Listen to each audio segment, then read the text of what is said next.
Buenos días.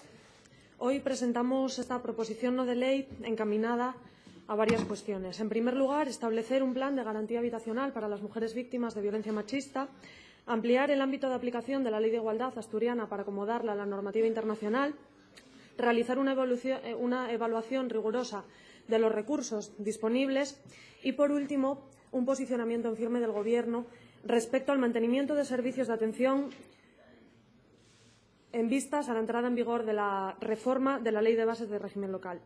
Es una iniciativa que presentamos en todos los parlamentos autonómicos, allí donde tenemos representación, porque entendemos que en la lucha contra el terrorismo machista el esfuerzo nunca es suficiente y todos los recursos son pocos. Muestra de ello son las 4 asesinadas a manos de la violencia machista en tan solo unos días. Hace tan solo 4 meses, en junio de este mismo año, Naciones Unidas emitía un informe demoledor en el que no solo afirmaba que España suspende en igualdad de género, sino que dicho documento dejaba constancia de que estamos en claro retroceso y señalaba una serie de ámbitos que a nivel estatal y, por tanto, también a nivel autonómico se debería actuar sobre ellos para garantizar el cumplimiento de los numerosos tratados internacionales en esta materia. Las conclusiones de la ONU son tajantes. El retroceso no es un resultado inevitable de la crisis económica, sino de las políticas de austeridad llevadas a cabo por el Gobierno central que no justifican plenamente dichos recortes. Un ejemplo de ello es que apunta directamente a la reducción del presupuesto de servicios sociales en muchas comunidades autónomas, entre las que se encuentra Asturias. Es cierto que una parte muy importante del presupuesto del Instituto de la Mujer está destinado a cuestiones relativas a la violencia de género y, en concreto, a combatir la violencia machista. Pero no hay que olvidar que ellos enmarcan un recorte generalizado en las políticas de igualdad y del propio Instituto, recortes que sin duda han debilitado las instituciones que prestan servicios a mujeres. Desde las comunidades autónomas podemos y debemos asumir compromisos expresos en esta materia. En menos de 3 meses entrará en vigor la reforma de Ley de Bases de Régimen Local. La amenaza que supone la pérdida de competencias de los concejos asturianos en materia de igualdad resulta muy preocupante, sobre todo el riesgo que supone para la calidad de los servicios. El Gobierno asturiano debe poner en marcha las medidas necesarias para garantizar no solo la prestación de servicios, sino el carácter público de los mismos. En este sentido, no podemos aceptar la enmienda de Ciudadanos respecto a la disposición transitoria segunda de la Ley de Racionalización y Sostenibilidad de la Administración en lo que respecta específicamente a los servicios de atención a la mujer. En su enmienda lo que han hecho es recortar la redacción original para eliminar la alusión a la gestión pública de los mismos. Podría preguntarle sobre su abstención ayer en el Parlamento Europeo en la votación sobre la posibilidad de que las mujeres víctimas de violación en territorios en guerra pudieran abortar. Pero, ciñéndonos al caso que nos ocupa, me gustaría más bien que me explicaran cómo puede uno definirse de centro-izquierda y, al mismo tiempo, abrir la puerta a la privatización y al mercadeo con las víctimas de terrorismo machista. Por otra parte, Asturias debe adoptar las medidas necesarias para cumplir las recomendaciones realizadas por Naciones Unidas, empezando por ampliar el ámbito de aplicación de la Ley para la Igualdad asturiana a todas las formas de violencia contra la mujer, de acuerdo con lo exigido por el Comité para la Eliminación de la Discriminación contra la Mujer y con el Convenio de Estambul, en vigor en España desde hace más de un año. En este sentido, tenemos que decir también que nos vemos obligados a rechazar la enmienda del Partido Socialista. No podemos aceptar una propuesta que lo que hace es encomendarse al Gobierno de Rajoy para que sea este quien dé el paso de adaptar la legislación vigente al marco internacional.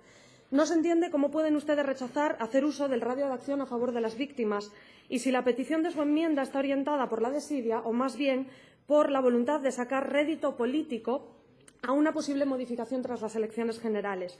Señorías, las víctimas de terrorismo machista no pueden esperar. El Convenio de Estambul está ya en vigor en España y, por tanto, es cierto que el Estado debe acomodar su legislación al mismo, pero el Gobierno autónomo del Principado de Asturias no solo tiene competencia para hacer lo propio con la legislación autonómica, sino que tiene la obligación de proteger a las víctimas, a todas las víctimas, de las múltiples violencias machistas a las que miles de mujeres se ven sometidas. Es falso que las autonomías no puedan ampliar el concepto de violencia de género a todas las violencias machistas, según establece el Convenio de Estambul. Y como muestra, un botón. La Ley Foral de Navarra 14/2015 para actuar contra la violencia hacia las mujeres ya lo ha hecho. Debemos recordar que solo 1/3 de las mujeres asesinadas habían interpuesto denuncia por violencia de género. Sin embargo, desde la sociedad civil y las profesionales que intervienen se detecta que el acceso a múltiples ayudas para las mujeres violentadas como por ejemplo en materia de empleo, está condicionada a la existencia de una orden de protección. El Gobierno del Principado de Asturias ha arbitrado con anterioridad algunas medidas orientadas a facilitar el acceso a la vivienda protegida a mujeres víctimas de violencia machista y dotarlas de una solución habitacional de urgencia en condiciones de seguridad. Sin embargo, el proyecto marco de intervención para la atención integral a mujeres víctimas de violencia de género, donde se recoge la necesidad de asegurar, en primer término, la integridad y seguridad de las víctimas, cosa que evidentemente compartimos, deja fuera de la red a algunas mujeres víctimas de violencia machista especialmente vulnerables. Entre los requisitos de acceso a la red, y leo, respecto a las mujeres con problemas de drogadicción, dice: en ningún caso se permitirá la estancia en la red si existe evidencia de consumo activo de drogas o de alcohol. Respecto a las mujeres con trastornos mentales, y repito literalmente, cuando se encuentren clínicamente estables, solamente en ese caso podrán acogerse a dicha medida. Y por último, respecto a las mujeres que ejercen la prostitución, compromiso de abandonar el ejercicio activo de la prostitución. Es decir, las mujeres con problemas de drogadicción, las mujeres con trastornos mentales y las prostitutas se quedan fuera de la red y se las deriva, es cierto, a otro tipo de recursos.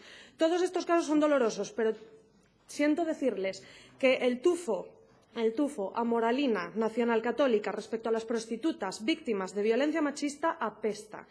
Entre preeminenciar el carácter de víctima de terrorismo machista o el del ejercicio de la prostitución, deciden ustedes valorar antes a la víctima como prostituta que como víctima. Es sencillamente vergonzoso e intolerable. Es radicalmente falso que exista un plan de garantía habitacional inmediata para las mujeres violentadas en Asturias. Lo que existen dispersos en diferentes normativas, es cierto, son recursos de acogida para situaciones de riesgo. Pero, repito, no existe un plan de garantía habitacional, son recursos de acogida. O, por ejemplo, mujeres en las que no se evalúe un riesgo inmediato no tendrían esa garantía establecida. Además, los pisos tutelados no son recursos de garantía habitacional tampoco, son recursos de protección secretos. Por otro lado, si bien es cierto que existe acceso preferente a vivienda de protección pública para las mujeres víctimas a través de cupos en la adjudicación de viviendas de Vipasa, no es menos cierto que este acceso preferente no es inmediato. Entre los plazos establecidos para la elaboración de los informes pertinentes por parte de la Consejería, la remisión de los expedientes completos por parte de los ayuntamientos, etcétera, el proceso puede tardar meses, Nuestra propuesta, por si no ha quedado claro, pasa por la garantía y pasa por la inmediatez. Garantía e inmediatez en recursos de diferente tipo, pero sin cortapisas. Garantía e inmediatez. Adelanto que el grupo mayoritario de la Cámara, Izquierda Socialista, con 19 diputados, me han manifestado la voluntad de solicitar la votación por puntos. Siento decir que no vamos a permitir que se desvirtúe una propuesta como la que hoy traemos aquí, encaminada, repito, a una garantía habitacional inmediata para todas las mujeres víctimas de violencia machista, todas sin cortapisas. Ayer, en el Parlamento Europeo, el Partido Socialista cometió un fallo votando en contra de los derechos de las mujeres víctimas de violación, negándoles el derecho a abortar. Entendemos que fue un fallo, que está corregido y, por lo tanto, es comprensible. Lo único que esperamos es que no cometan hoy el fallo de no apoyar esta propuesta. Gracias.